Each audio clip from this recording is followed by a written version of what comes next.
And here to induct Booker T into the WWE Hall of Fame, his brother, Stevie Ray. I didn't choose the game chose me. I didn't come for the fame, but the fame owes me. Fully loaded back in the matrix, who really knows me? The flow is out of control like mismanaged nosebleeds. The beginning of this lifestyle, the spots were blown.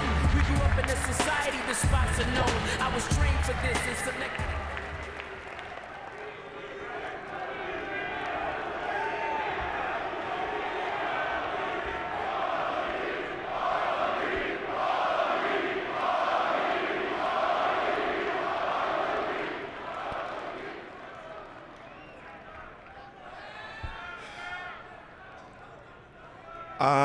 I really appreciate that. You know, it's good to be back around all the fans again. But tonight we're inducting my brother, who is very deserving of this. You all know my brother is Booker T. But in my family, he's just known as Junior. In my family, he's the youngest of 8, 4 boys, 4 girls. And our father died when my brother was 11 months old. So the things he had to latch on to was me.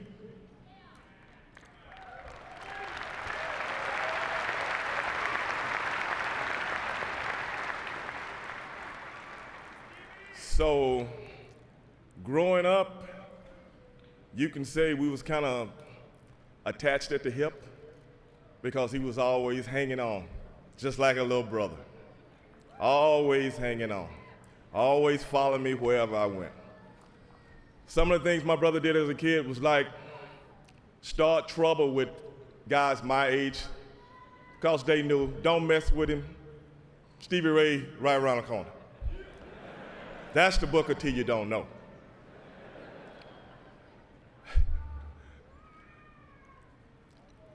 You know, this guy, he followed me everywhere I went till it got to the point one time, this is a true story, and he will attest to it. Me and my friends were going to do something. We was getting to that age where we like girls, stuff of that nature. We wanted to go to a party. My brother goes, I'm going too. You're too young to go. Well, I don't care. I'm going with you. And I don't care what our mother say.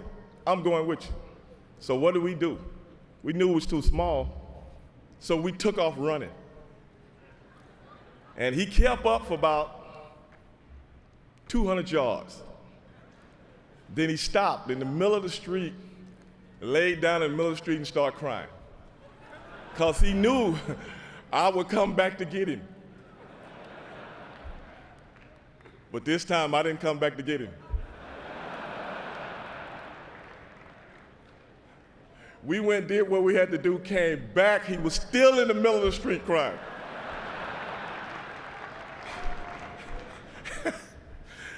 This is a true story, and he'll attest to it. But that's the way he was.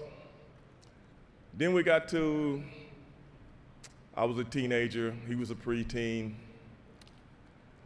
Our mother died. That was a rough time. I finished high school, my brother goes to high school. After school, things wasn't so well. He started getting in trouble, this, that, and the other.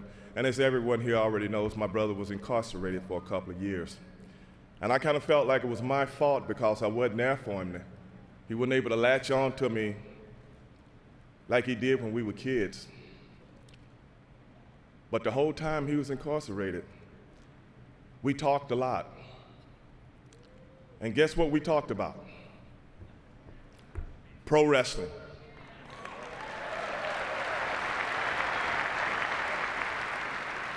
Every conversation was pro wrestling. Did you see what Ernie Ladd did? Did you see what Butch Reed did? Did you see what Boyd Pierce had on? Did you hear what JR said? This went on for quite some time. So I was determined when my brother came out, I wanted him to be right beside me again. So when he came out, first thing we did, you know where we met? Gold's Gym. and we started pumping iron to the point where the whole gym knew who we were when we came in the gym.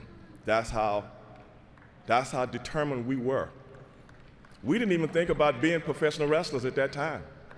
But one day when I was working out, a guy came up to me and said, "Hey man, you look like you're a pretty good athlete. What's your name?" I told him my name. I said, "What's yours?" He said, "Ivan Pusky."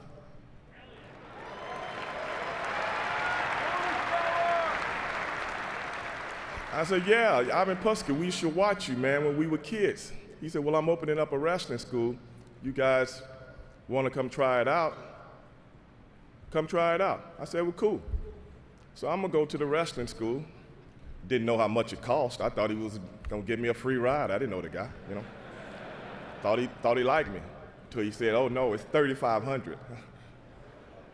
So I told my brother about it. "Brother, that's kind of steep." "Yeah, it is steep, but hey, man, I really want to do it." So he was kind of undecided. Next thing I know, he followed me again, right into wrestling school. So we get into wrestling school, we start training. My brother was like a little better than everybody else. That's when I looked at him and said, "I think this guy found his calling." Now I thought I was good, but I wasn't as good as him. Nobody in the class was. But one thing led to another. We started wrestling the indie circuit in the South Texas area. My picture was in a magazine from the Global Wrestling Federation in Dallas.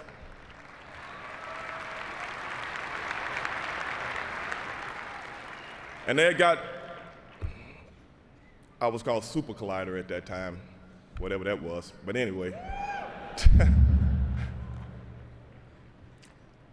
They wanted me to come up for a tryout. I said, cool. They gave me a date, got all my stuff together, getting ready to go. But right before I went to my brother and I said, "Hey man, I think you better come with me." This time he wasn't following me. I insisted that he go with me. We go up to Dallas and we meet a guy by the name of Eddie Gilbert.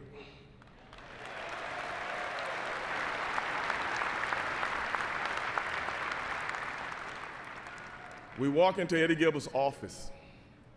We both dress pretty good. We sit down. My brother comes in.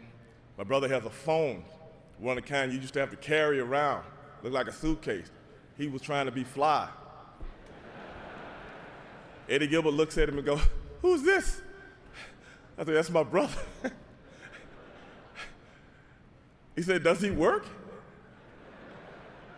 I said, "Yeah." He said, "How long has he been working?" "As long as I have." "Oh, really?" "Yeah." He said, "Man, well, I got an idea. I've been looking for two guys to be a tag team, and I think you guys can do it for me."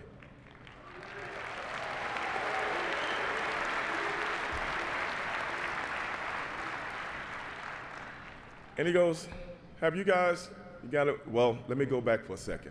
We had never tagged together, ever. We didn't even want people to know we were brothers when we went out to do spot shots because I wanted to get a job, he wanted to get a job. So the first thing we told him was like, "Yeah, we tag together all the time." No problem. And you know what? I just had to tell that because that was the beginning. That's when it all started. And the rest is history. So I would like to say, after all that, after the tough upbringing, after the tragedies, my brother has become a role model, not because of what he does, because the deck was stacked against him and he overcame it.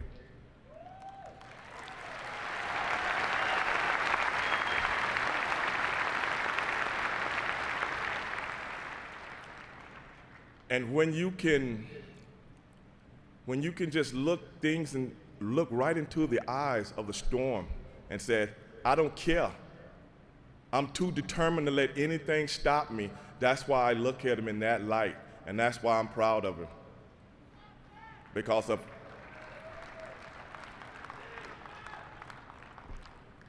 because of everything we've gone through, and he ends up on this stage this night, what more can you say?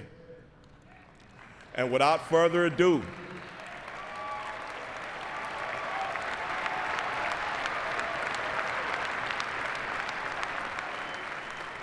a man that has defied the odds, a man that got over every hurdle, a man that is, to you guys, Mr. 5-time, but a man that is my brother. And tonight, let's give it up for Booker T. Can you dig it, sucker?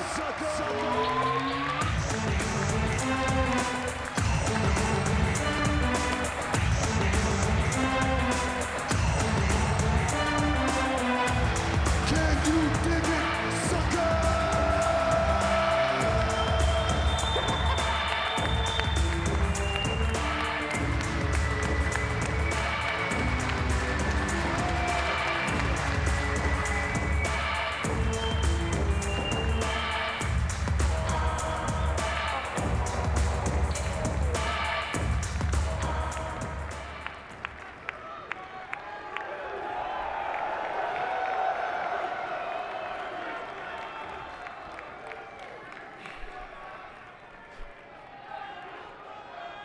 Wow.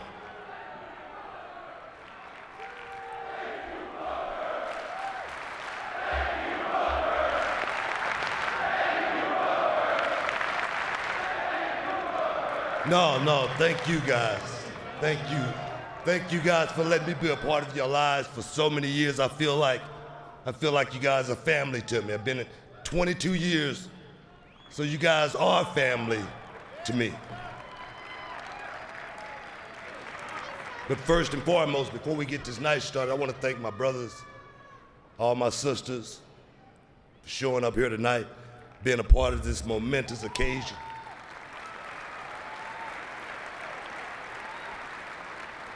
I definitely got to thank my sister, Billy, and my sister Callum for teaching me the game.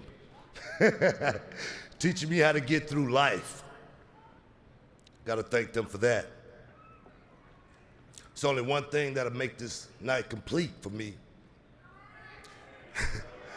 Nah, not to spin a Rudy. No, but it would be my mother. If my mother was sitting here watching her son go into the Hall of Fame, but I'm content. I'm content that she's watching down and she's happy. But just to follow up on something, my brother, my big brother Stevie Ray, he's right, I followed him everywhere. And that is a true story. I did fall out in the middle of the street crying. And he didn't come back. But my brother, when I first came home from TDC, the Texas Department of Corrections, my brother, he told me he was gonna help me find a job. And he only asked me one thing.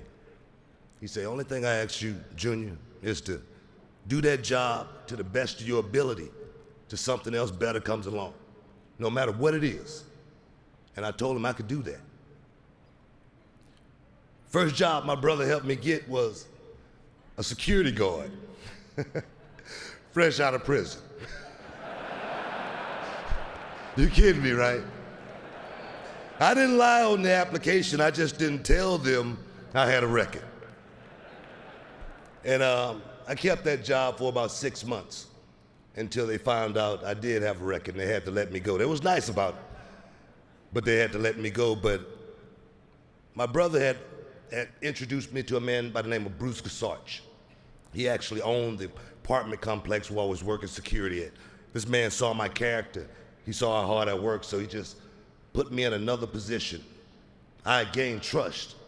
I got this man's respect. My brother talked about that money to go to the wrestling school. Actually, Bruce Gasarch, he sponsored me to go to the wrestling school. So wherever you are, Bruce, I'll thank you.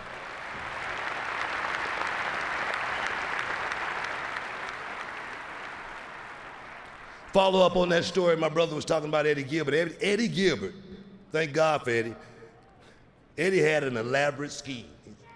He said, you guys are gonna be one of the best tag teams I ever seen. You guys are gonna be the global tag team champions. I want you guys to wear suits every week. And we were so excited to get back the following week to start wrestling in global. And we showed up on that Friday night. I had a nice brown suit on. You buy the jacket, you get the pants and the shoes for free. But I was looking good.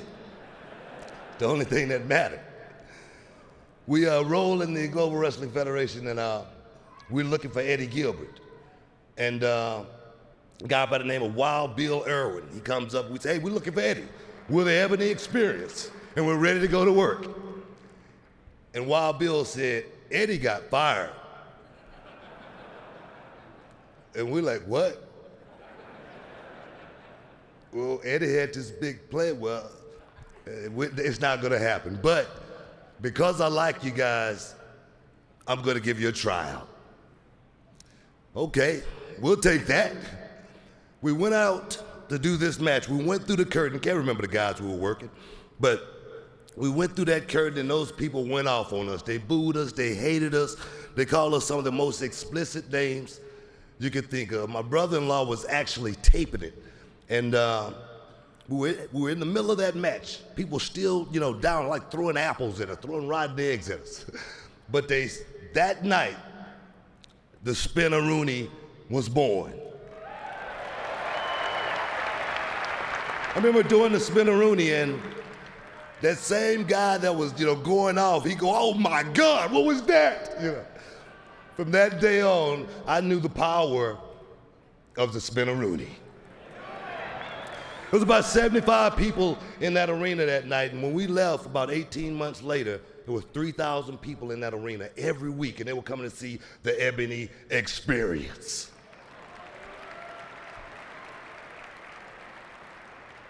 And when we left, a lot of them cried. Those same people that was talking about it, a lot of them cried. But we got that call. That call came from WCW. Person that called us was Psycho Sid Vicious. Now, Sid was trying to get a job in the office at that time, and he said, you guys are gonna be my first project. I'm gonna get you in the company, and we're gonna run with it. Now, he got us in, and we made it. Sid never got that office position, but we're still here. I remember the first person I ran into in Atlanta, Georgia, was William Regal. It was at the Main Event Gym. I looked at him, I wanted to hit him in the mouth. He looked at me and he wanted to hit me in mine. Why, I don't know, but that's what it was about back then. It was about the competition. It was about who's gonna be the best in the middle of that ring. And I strived on that. But I do remember one other thing, my first overseas tour. It was in Germany. A member of the Hall of Fame was there as well. It was Mick Foley versus Big Van Vader.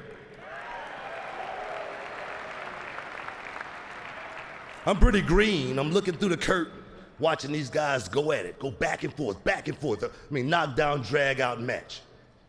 Mick Foley does his patenting over the top, head get caught between the middle of the ropes. Falls down, he takes a good fall. I didn't actually see anything, happen or anything. I could see a little blood. I didn't know what was happening. So I go back in the back after the match is over with.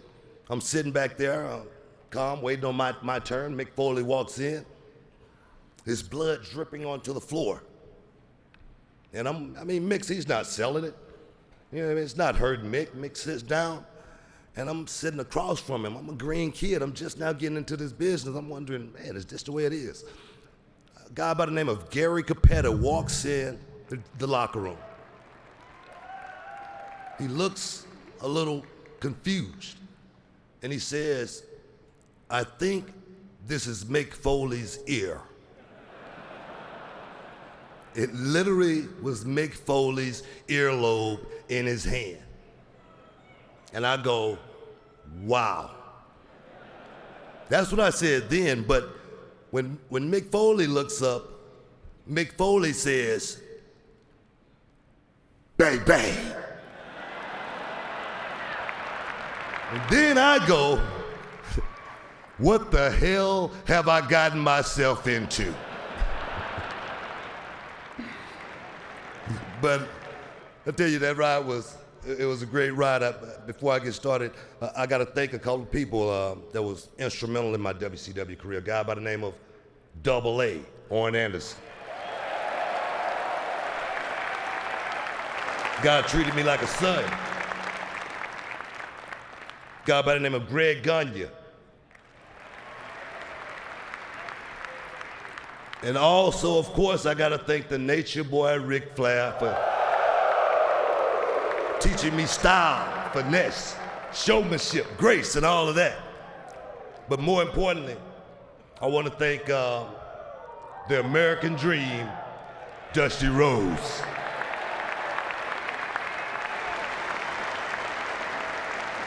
I remember one time I went out and I had a match. Can't remember who the guy was. But I went out and I rocked it. And I knew I rocked it because when I came back through the curtain, Dusty was standing there. And Dusty said a couple of words to me. Dusty said, they won't put you on first no more. Bet you that. That right there, Dusty, that gave me so much courage to just keep doing what I was doing.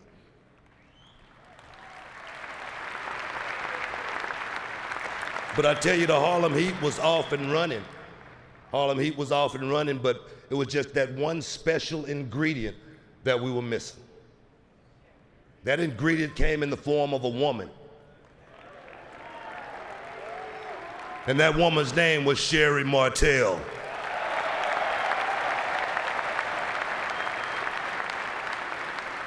Sherry Martel, she was the Harlem Heat legitimizer. Wait a minute, is that a word? Legitimizer? All right, just making sure. But she made us legit. She made us who we are. She made us a real tag team.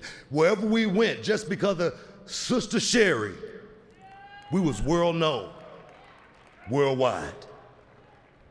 And the Harlem Heat ran. They kept running to 10 World Tag Team Championships. Did that with my brother. My brother who always put me out front. My brother who always made me feel like I could go out there and I could do anything. My brother gave me the opportunity to go out and become a singles wrestler and show the world exactly what I could go out there and do. My brother, he always used to call me prolific. I didn't even know what that was back then. But it sounded good. That's the only thing that mattered. I remember one of the agents telling my brother, you don't do it like your brother do. And my brother told him, none of those guys in the locker room do it like my brother. And I thank him for that. I thank you, my brother, for giving me that courage. The only thing I wanted to do as a singles wrestler was to go out there and do something special. 5-time. Do something special like Ricky the Dragon Steamboat and Randy the Macho Man Savage at WrestleMania 3.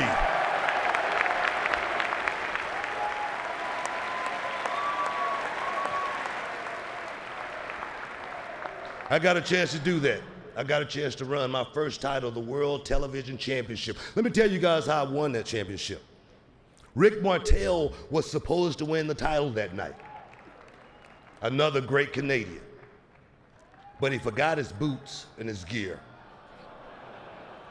I'm walking out of the arena and they say, hey, look, hey, Book, put your gear back on. You're gonna be winning the title tonight. And I say, okay, I can do that, you know. Knowing that I was gonna be dropping it to Rick Martel coming up pretty soon because he was a new guy coming into WCW and we had to get him hot. But that wasn't my plan, that was their plan. When they put that television title on me that night, against the Disco Inferno of all people, I said, I'll be damned if they're gonna get this title off me and give it to anybody. So 6 times later, 6 world television championships later, moving on to the United States Championship, making my way to the World Heavyweight Championship. You know, I only had one question in winning the World Heavyweight Championship. Could I follow the footsteps of Ron Simmons? Could I do that? That was my question. And I tell you, when I won it that night against Jeff Jarrett, all of you guys, all of you fans, y'all let me know that I could follow in the footsteps of Ron Simmons.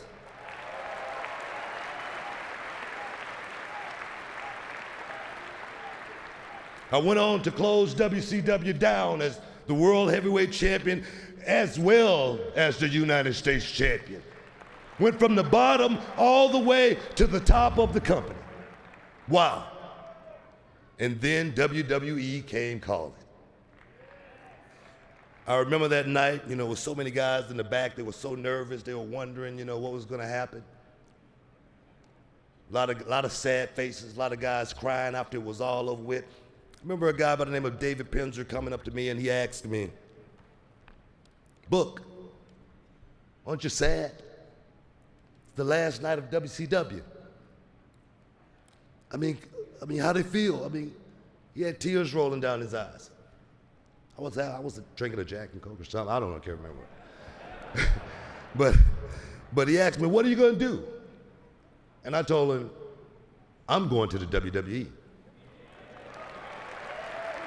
I don't know about the rest of these guys, but I'm going to the WWE so I can compete with the best talent in the world. I remember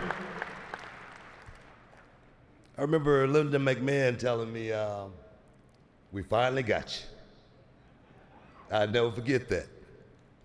And that they did. They got me wholeheartedly. I am a part of the WWE family forevermore now. I want to thank a few guys that helped me along that way as well. Guys like Jack Lanza. Guys like Pat Patterson. Johnny Ace, that's what I call him. Mr. Briscoe, one of my favorite people, as well as one and only Freebird, Michael Hayes. These guys taught me what I need to know to get through this company. They taught me what I need to know to go out there and wrestle with the great guys, as well as perform outside of the ring, like the Stone Cold Steve Austin, Booker T grocery store fight. Just like Booker T and Goldust at the movies. Just like Booker T versus the Boogeyman. These guys taught me how to go out there and perform, and that's what my WWE career has been all about. Along the ride, I made some great friends, and I gotta mention their names. A lot of these guys, a lot of you don't know, but I gotta give it up for Stu. I gotta talk about Frank. You guys say a prayer for Frank. He know who he is. Gotta talk about Double Dave, my golf partner. As well as I gotta talk about Marty, camera guy. He know who he is. As well as a guy who has been with me for over 20 years, JBL. Gotta thank him. As well as The Undertaker. I remember my first WrestleMania, before I went out the curtain, Undertaker told me, just make sure you feel this moment. Just like I'm feeling it right now. That's what I learned from him. Feel this moment. As well as I gotta thank JR. I gotta thank JR because JR was the first person the first person to tell me to talk about my story, to tell everybody about my story because it could help somebody. And I made sure I did that because of you, JR. Last but not least, the only reason I'm saying his name is because he paid me to do it. Michael Cole.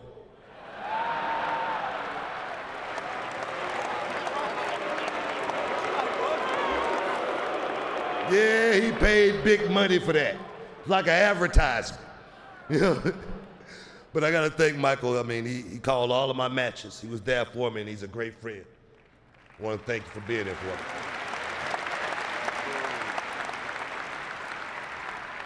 Just like in WCW, I started at the bottom and went all the way to the top to win the World Heavyweight Championship, as well as to become the most revered king of them all.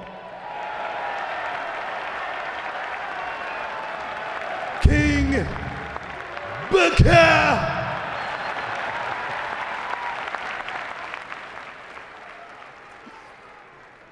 Guys, that was such a special time for me. It was Camelot, Romeo and Juliet, Phantom of the Opera. I got a chance to go out and just be me.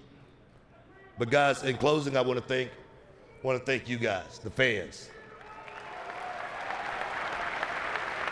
Fans who have been on this ride since day one, the fans who brought the signs, the fans who raised the roof from back in the day in WCW, the fans that never let me down, that always put me in a position. 35 titles later, you guys made that happen.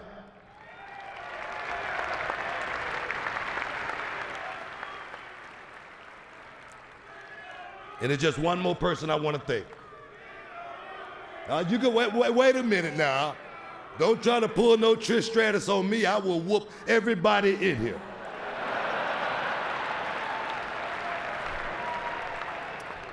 Just one more person I want to thank before I leave here. And that's my wife.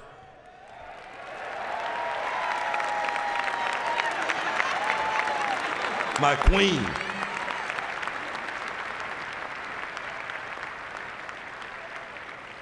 You are the light that feeds my soul.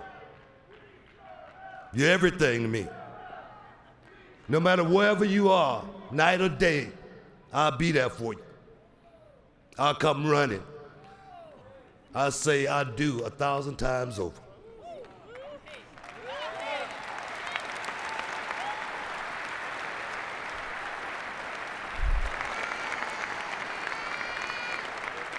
Tonight here in Madison Square Garden, here's to our love. I love you more than anything in the world.